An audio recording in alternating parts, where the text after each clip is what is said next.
Hola, muy buenas tardes. Mi nombre es Eduardo González y me tocó exponer dos temas que son lo de conceptos y lo que es el cálculo de la tasa de inflación y el valor actual.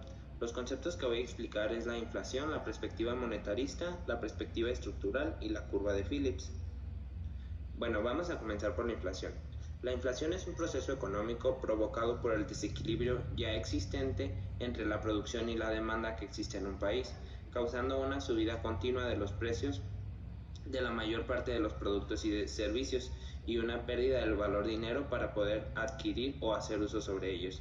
Es decir, los productos y los servicios aumentan y el valor adquisitivo y los salarios bajan. La perspectiva monetarista es una teoría que encuentra como principal causa de la inflación, este, se encuentra como principal causa de la inflación en una economía cerrada, la tasa de crecimiento del dinero. La proposición básica de este enfoque señala el aumento de la tasa del crecimiento de la oferta monetarista, conducida por un crecimiento igual de la tasa de los precios. Como aquí podemos ver, están las gráficas estas, en donde pues se explica un poco más lo que es esta teoría económica acerca de la perspectiva monetarista. Por otro lado tenemos la perspectiva estructural.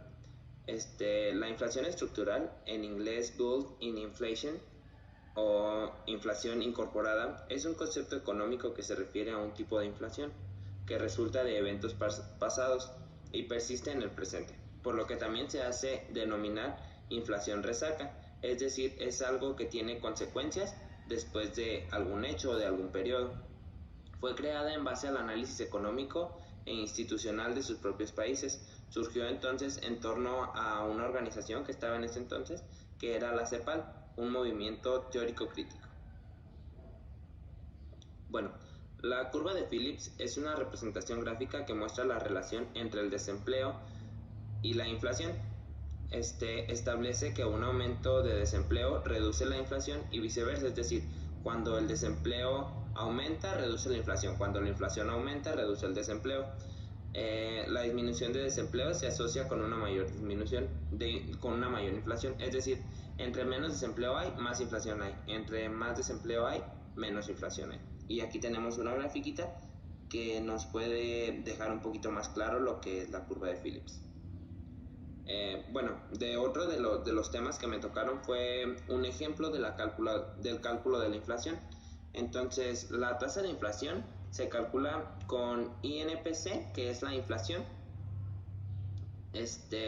y esta es la fórmula. Entonces, esta tasa de inflación es igual a INPC menos INPC del año anterior, que es N-1, entre INPC del año anterior. Entonces aquí tenemos un ejemplo. Por ejemplo, aquí en 2006 se va a calcular la tasa de inflación en 2006.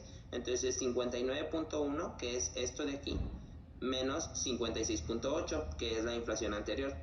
Eso dividido entre la inflación anterior, la inflación de 2005, que es 56.8, y eso se multiplica por 100.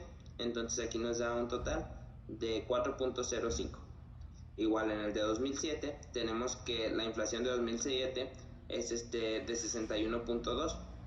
Entonces se pone 61.2 menos 59.1, que es la tasa, la inflación del año anterior, de 2006, entre la tasa del año anterior, 59.1, y eso se multiplica por 100 y da 3.55. Entonces esta es la fórmula con la que podemos sacar la tasa de inflación. Bueno, el cálculo del valor actualizado es un cálculo utilizado para saber el valor el valor que tienen las cosas en la actualidad. La fórmula de este valor es el valor del bien por la inflación del año actual por la inflación de la fecha de adquisición.